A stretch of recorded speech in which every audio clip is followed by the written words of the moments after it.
नमस्कार, आप देख रहे हैं ब्रेकिंग बिहार। अभी हम हैं लोजपा कार्यालय में और संसदीय बोर्ड के अध्यक्ष हुलास पांडे हमारे साथ। निश्चित तौर पर चिराग पासवान ने अपनी ताकत दिखाई है। 5 सीटें वैसे समय में ली है जब जीतन राम मांझी, जिनके 4 विधायक हैं, उनको 1 सीट और चिराग पासवान के 1 विधायक नहीं, इसके बावजूद 5 सीट।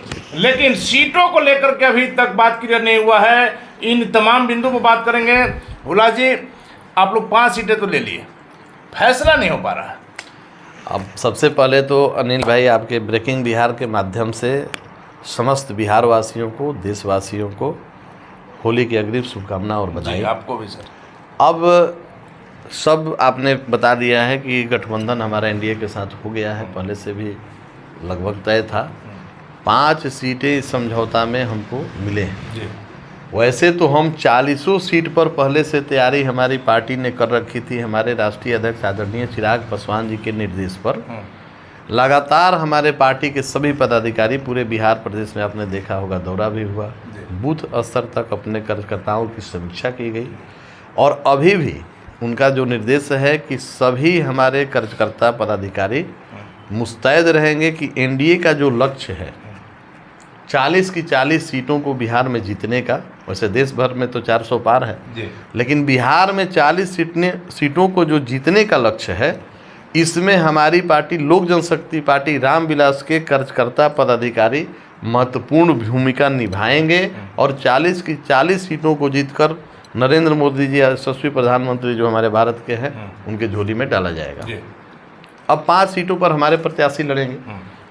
हाजीपुर की बात करें तो हाजीपुर पूर्व से ही आपने कहा हाजीपुर की महान जनता, हमारे पार्टी के सभी पदाधिकारी, अन्य दलों के भी पदाधिकारी ये चाह रहे थे कि भाई हाजीपुर से हमारे पार्टी के राष्ट्रीय अध्यक्ष आदरणीय चिराग पासवान जी चुनाव लड़े और ये स्वीकृति बन गई है एनडीए गठबंधन होने के बाद। इसके लिए एनडीए गठबंधन के सभी शीर्ष नेतृत्व को हमारे पार्टी की तरफ से, हमारे तरफ से आभार। हाजीपुर का जो हम लोगों ने लक्ष्य बनाया है, हाजीपुर में जो हाजीपुर की महान जनता, हमारे पार्टी के पदाधिकारी और एनडीए के सभी साथियों का ये विचार बना है कि इस पर हाजीपुर में एक नया कीर्तिमान स्थापित किया जाएगा। जो हमारे बड़े साहब पार्टी के संस्थापक और हमारे श्रद्धेय रामविलास जी का जो गिनीज बुक ऑफ रिकॉर्ड था जीतने का हाजीपुर से, उस रिकॉर्ड को और बड़ा करने का तैयारी हमारे सभी पदाधिकारी और सभी नेताओं ने कर रखी। लेकिन सीटों का बंटवारा और नहीं हो पा रहा है सर। अब सीटों का बंटवारा का मामला नहीं है, मामला हो गया है कि प्रत्याशियों के चयन का। वैशाली में ही कहा जा रहा है कि 1 अनार स्वाभिमान नहीं। अब देखिए, ये तो हमारे पार्टी में हमारे नेता की लोकप्रियता का देन है कि बहुत सारे प्रत्याशी इस लोकसभा चुनाव में चुनाव लड़ना चाहते हैं हमारी पार्टी लोक जनशक्ति पार्टी रामविलास से। और वैसे हमारे पार्टी के सभी शीर्ष नेतृत्व जो फैसला करेंगे, संसदीय बोर्ड के राष्ट्रीय अध्यक्ष हमारे आदरणीय चिराग पासवान जी और बिहार संसदीय बोर्ड के अध्यक्ष। अड़चन कहाँ आ रही है सर? कोई अड़चन नहीं आ रही। अभी वो 6ठा चरण में वैशाली का चुनाव है। वैशाली का चुनाव 6ठे चरण में है। लेकिन 2 सीट फाइनल हुआ है सर। हाजीपुर से चिराग जी लड़ेंगे और जमुई से उनके बनोई लड़ेंगे। देखिए, जमुई पर ही अभी पार्लियामेंट्री बोर्ड ने मुहर लगाया है। राष्ट्रीय पार्लियामेंट्री बोर्ड में प्रस्ताव बिहार संसदीय बोर्ड से गया था और वहाँ पे जमुई पर मुहर लगा है, जमुई के प्रत्याशी के चयन पर मुहर लगा है। जो राष्ट्रीय अध्यक्ष आएंगे स्वयं आप लोगों के समक्ष अपनी बात को रखेंगे। प्रथम चरण का ये चुनाव था, इसलिए वहाँ पर फैसला लिया गया।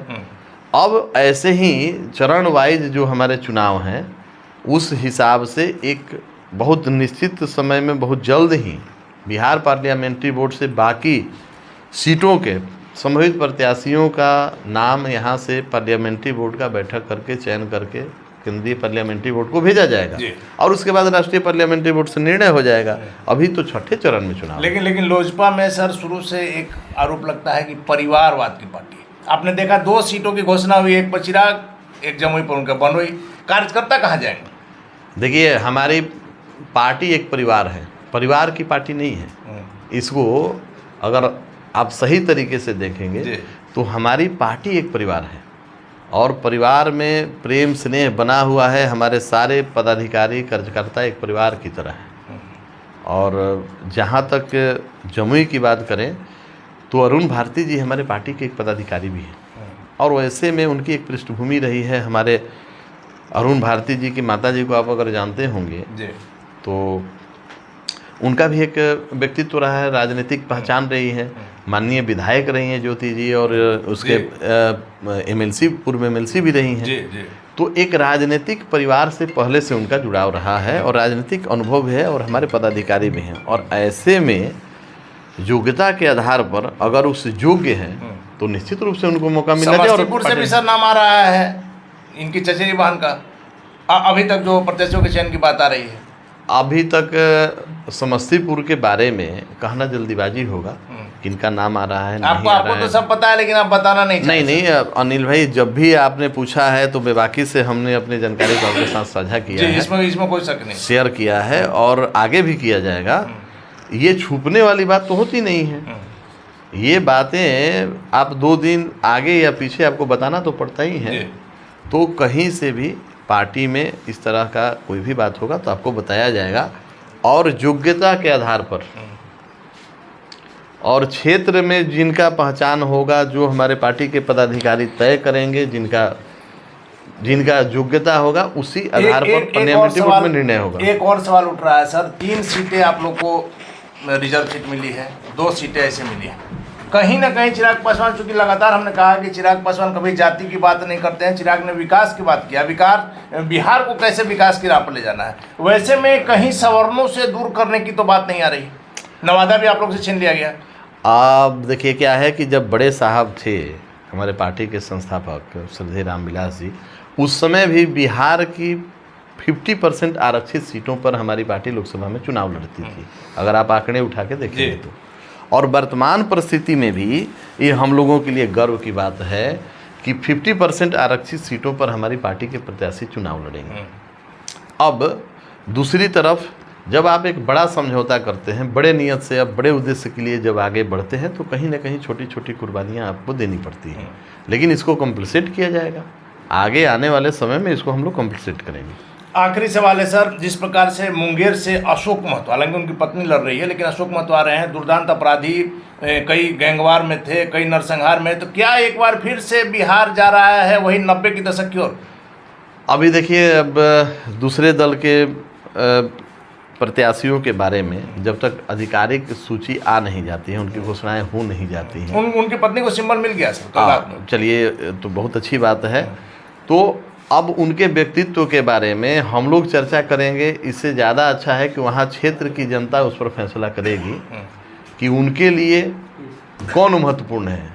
एक तरफ आदरणीय प्रधानमंत्री, हम सबों के देश के यशस्वी प्रधानमंत्री नरेंद्र मोदी जी का जो विजन है, जो चेहरा है, और साथ में हमारे राष्ट्रीय अध्यक्ष आदरणीय चिराग पासवान जी का है, माननीय मुख्यमंत्री नीतीश कुमार जी का है, मांझी जी का है, उपेंद्र कुशवाहा जी का है।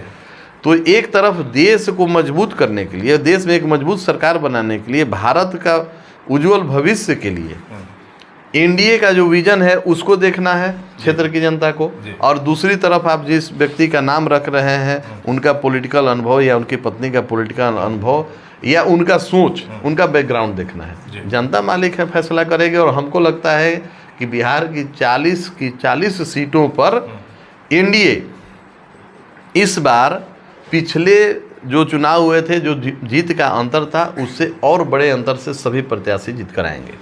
धन्यवाद साहब। तो थे हमारे साथ लोजपा के संसदीय बोर्ड के अध्यक्ष हुलास पांडे। सीधे तौर पर यह दावा है कि चिराग पासवान इस बार हाजीपुर से, हालांकि जब से 5 सीटें मिली हैं इनकी पार्टी में, उसी दिन होली और दीपावली दोनों मनाया गया है। सभी नेताओं कार्यकर्ताओं के चेहरे पर जो उत्साह है वो देखने लायक है। और हुलास पांडे का दावा है कि इस बार जो स्वर्गीय रामविलास पासवान का जो नाम दर्ज था Guinness book of world record में, वो रिकॉर्ड चिराग पासवान तोड़ेंगे। हुलास पांडे के दावे में क्या सच्चाई है वक्त बताएगा। फिलहाल अपने रहे ब्रेकिंग न्यूज।